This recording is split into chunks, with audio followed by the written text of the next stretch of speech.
Welcome to the Daily DLP. Today I'm previewing both the Bucs offense and defense going into tomorrow's tilt with the Tampa Bay Buccaneers. Let's get it on.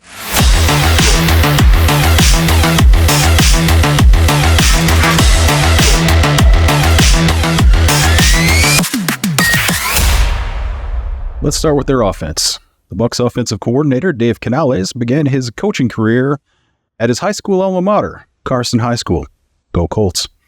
He was the freshman/sophomore team head coach and offensive coordinator for 2 seasons before he made the jump to El Camino College, Go Warriors, where he began as the tight ends coach and special teams coordinator before moving to the quarterback coach position for his final season.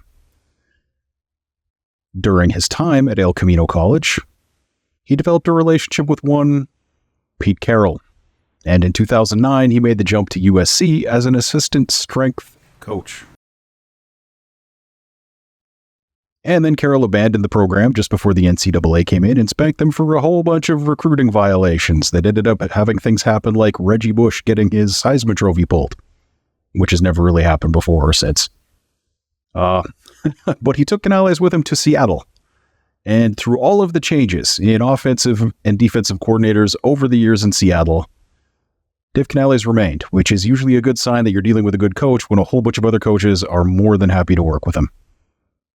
He began as an offensive quality control coach from 2010 to 2012. Then he served as assistant quarterbacks coach from 2013 to 14 before he became the full wide receivers coach from 2015 to 2017. You guys remember the year Doug Baldwin scored 14 touchdowns, right? Who's Doug Baldwin? I can hear many of you asking right now, like you vaguely remember that name. Well, he was a receiver who was relevant in the league for the years of 2015 through 2017, when this was his wide receivers coach and not before or after.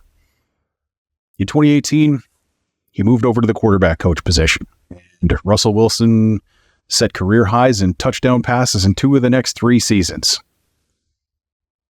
But we all know how that ended in Seattle. Russell Wilson and the entire coaching staff kind of decided they hated each other, and that ended. But in 2022, Canales also oversaw the resurrection of Geno Smith's career.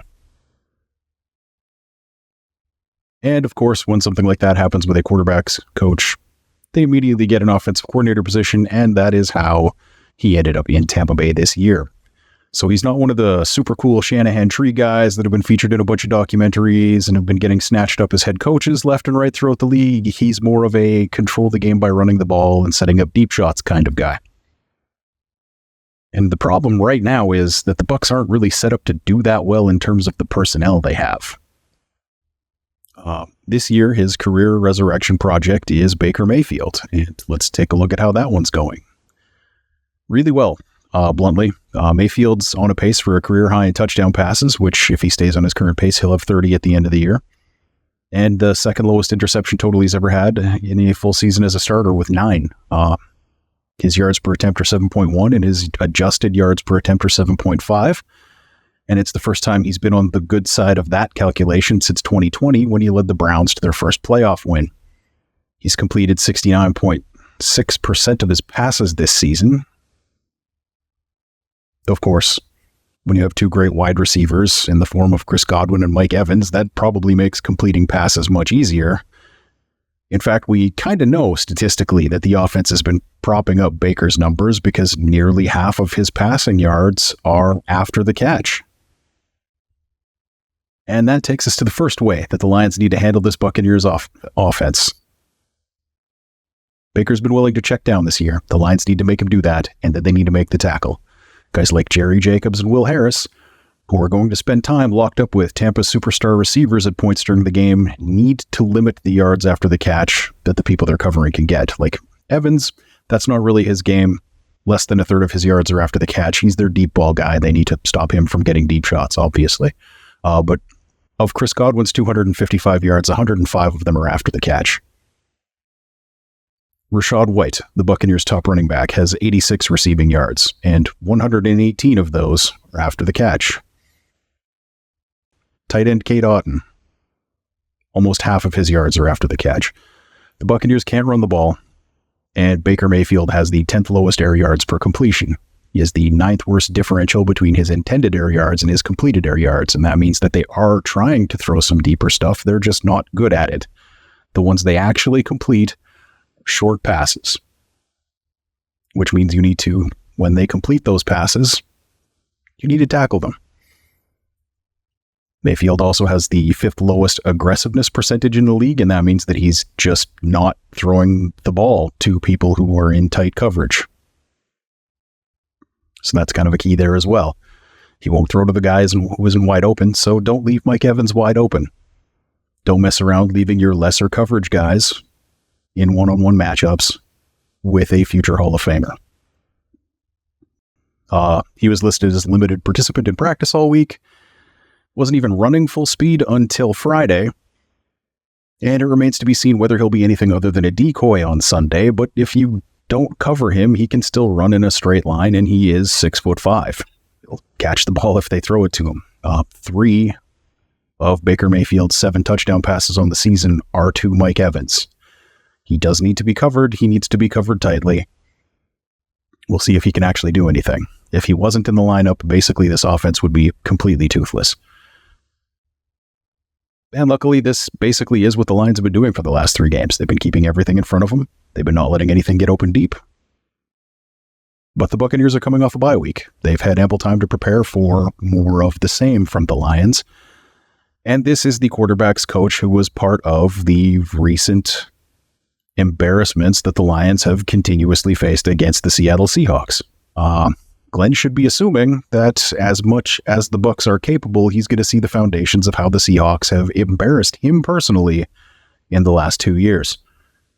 The same old is how this Lions team gets a punch in the mouth and ends up at 4-2 rather than 5-1. So Glenn needs to show us a new way to apply the same principles and accomplish what he's been accomplishing in the last couple of weeks, unless he's sure his guys are just going to line up and beat the brakes off the Bucs offense. And if that's the case, the third key for the Lions defense this week is exploiting the weak interior offensive line of the Bucs. Running back Rachaad White is getting a lot of yards after the catch, but he's only averaging 3.3 yards per carry, and that is not good. It's not the low yards per carry, but high success rate that I've been talking about with David Montgomery in terms of the yards that he was putting up to start the year for Detroit. White's success rate's only 44.4%, which is terrible, meaning that he's gained a reasonable amount of yardage relative to the down and distance, significantly less than half of his rushing attempts this year. And that's largely due to the poor play of the interior offensive line. Like, White himself hasn't been breaking any tackles either. He's not doing himself or the team any favors. He's only got 4 broken tackles on the entire season. That's one every 15th carry or so. But the highest grade of any interior offensive lineman that PFF has given this season is Robert Hainsey's 56.7. 65.7% of the pressures allowed by the Bucs have come from the interior offensive line as the primarily at fault person. They've not been able to run block effectively, and they've allowed interior pressure as a percentage. Overall, the Bucs have not allowed a lot of pressure, but when it comes from the inside. Mayfield's only been sacked 4 times this season, and to put that in perspective, Sam Howell has personally made mistakes that led to him being sacked 10 times this year. Baker's only done that once, and he's only been sacked 4 times overall. He's getting the ball out relatively quickly, and the Lions need to make that hard for him to do with interior pressure. So shall we move on to the Buccaneers defense? Their head coach, Todd Bowles, is the defensive play caller, and this defense is his baby. His playing career in the NFL lasted from 1986 to 1993 as a free safety who couldn't catch. So basically, he was Tracy Walker. He spent 95 and 96 on the Packers player personnel staff on the scouting side. Then he went to go be the defensive coordinator for Morehouse College, go Maroon Tigers. And then became the secondary coach for Grambling State, and I'm not going to do that anymore because it's just the Tigers. It's not fun. And that's when he moved to the NFL, serving as defensive backs coach for the Jets, Browns, and Cowboys before joining Tony Sparano's Dolphins regime with a little extra title added on of assistant head coach in 2008. When Sperano was fired in 2011, Bowles became the interim head coach and went on to finish the season 2-1, probably making some fans angry that he cost them draft spots. Bowles joined the Eagles staff the next season as their secondary coach, but was promoted mid-season to defensive coordinator in Andy Reid's final season as the Eagles head coach. It's a weird few years for Todd Bowles. He was immediately hired as the Arizona Cardinals defensive coordinator, and in 2014, he was made the assistant head coach of the year. And as usually happens, he immediately became a head coach. Unfortunately, the team that hired him was the Jets, and that is always a short-term proposition, it seems. The Jets won 10 games in his first season, then they won 5, then they won 5, and finally they won 4. He was the victim of some of the most horrific drafting I have ever seen. But he also chewed through offensive coaches at a rate that is just unacceptable. He had 3 different offensive coordinators in 4 seasons. And that is just a sign that you're not doing a great job of working with people, frankly. The Bulls-Jets teams were characterized by fast starts and then falling off a cliff to finish the season. As far as his schematic tendencies goes, he's one of the few coaches that has actually legitimately been able to completely change his strategies and not fall off in quality. It's a very rare thing for him to have pulled off. He was one of the last adherents to staying in base formations as much as possible, no matter what personnel the offense was using on early downs to primarily stop the run. But in the last couple of seasons, the Bucs have bent on that strategy, using nickel as their base formation, unless the other team was in a formation that dictated you should have more bigger, slower personnel on the field, like 12 personnel, 13 personnel. Bowles is used to cover 3 as the base of his defenses. It's the coverage they use most, but he also sprinkles in a lot of cover 2 and even cover 4 to keep offenses guessing. And he runs all of these out of similar-looking formations pre-snap. They don't give it away very often. But this requires defensive backs with a ludicrously versatile skill set, and this year a few of those defensive backs have been struggling. Jameel Dean has a 46.7 PFF grade on the season, and it definitely shows up on the tape. He is absolutely struggling this year. He signed a big deal this offseason after 4 years of pretty high-level play in Tampa Bay, and it kind of leads you to wonder if maybe he took the offseason, off after getting his big payday. 3 games played and started, 0 passes defended, 0 interceptions, and a whole bunch of tackles. And for a corner, that is not good. He was injured in Week 3 against the Eagles and missed the Bucs Week 4 game, but he appears to be back and ready this week against the Lions, and I'm not sure that's a bad thing. Strong safety Ryan Neal isn't due to get paid until the end of this year, but he has also hopped on the struggle bus and is having a rough time this season as well. 4 games started, no passes defended, no picks, whole bunch of tackles. For a defensive back, this is a stat line that just screams poor play. And again, it does show up on the tape. Let's get back to Dean, though, because this is where the actual opportunity for exploitation is for the Lions.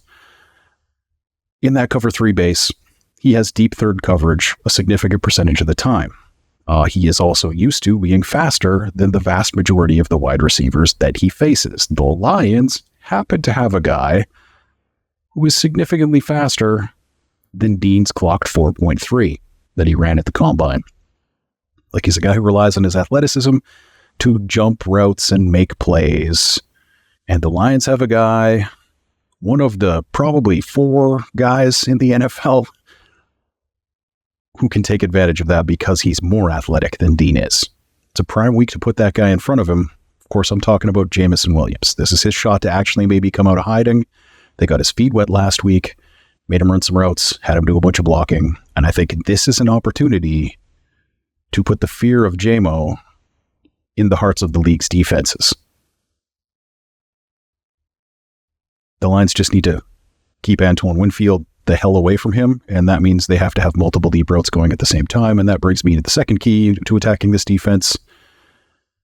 Vita V is a game destroyer. There are highlight packages floating around Twitter this week of him playing running back in high school, and that must have been legitimately terrifying to his opponents, because when you're looking at those tapes, he is easily a foot taller than any of those kids and probably outweighs them by an average of 80 pounds. Like, it's just, and is more athletic than them. I don't know where he was playing in high school. I didn't bother to look that up. But I suspect it's like the one time I played against a kid who already had a Division I scholarship going into his senior year, playing in Northern Canada. That was not fun for me. But V now is a defensive tackle, and he hasn't been having a good year playing double teams against the run. Chicago, Philly, and New Orleans have been able to get the better of him in their ground game. And part of that is that the other defensive tackle is not taking advantage in any way, shape, or form of the single blocking that they're getting as a result of these double teams. Like, they're actually doing even worse. Like, particularly Logan Hall has been about as effective as a blocking sled this year. And it's just so weird right now that the majority of the tackles in the run game for the Tampa Bay defense are being made by defensive backs, and they're still in the middle of the league at 4.1 rushing yards per attempt. Like, particularly with Devin White also playing like he's allergic to stacking blocks and missing literally 1/3 of his tackles on run plays. This is an opportunity that only one team has managed to exploit so far. Like, the Saints ran the ball 19 times and threw it 38 times for some reason. The only guy running the ball who wasn't picking up yardage was Taysom Hill.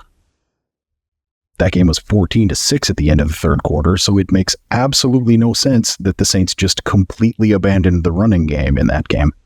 The Bears ran 16 times and threw 29 times, despite the fact that they were literally giving up sacks on 20% of their dropbacks, and they threw 2 interceptions. Like, they were within 1 score in that game until Justin Fields threw a pick 6 on a screen pass with 2 minutes left in the fourth quarter. That also makes no sense, but Bears gonna bear.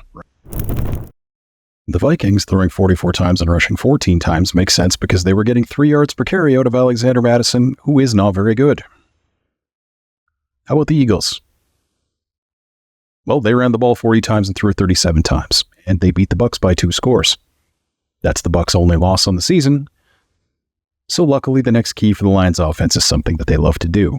This isn't a death by 1,000 cuts situation. This is a gut them like a fish situation. The Bucs are not good against the run, and the only team that's been willing to go there and stay there for 4 quarters, despite the games being close, is the only team that also beat them. The Lions need to expose that. And unlike some people in Lions media coverage, I don't care what running back they do it with, or where they were drafted, or how much they got paid. There's not really a third thing to exploit against the Bucs D. Like, they're a really damn good group of players overall. Their linebackers go sideline to sideline well, but if you can get blockers on them, they're done. But I guess that's just the how in the run game as opposed to an extra thing. More gap runs than zone runs typically lets you get more linemen on second-level defenders by design. The Bucs are just outside the top 10 in yards allowed per game, and there is a reason for that. But it's that teams aren't running the ball on them nearly enough. Now, I know it's hard to look at Big V in the middle and say, that's where we're going with the ball. But the Lions need to do that, and they need to do it well. I guess playing a lot of 12 personnel lets Bulls fall into his tendency to use the base defense as often as he can, which opens up opportunities for the Lions to exploit in the passing game, but might also make running the ball more difficult against those defenses. So, these are 2 good teams. They're both at the top of their division. It should be a good game this week. But I mean, we're all hoping that it's a terrible game to watch for everyone who isn't a Lions fan and that the Lions win by 30. See you Monday morning with a reaction to the game.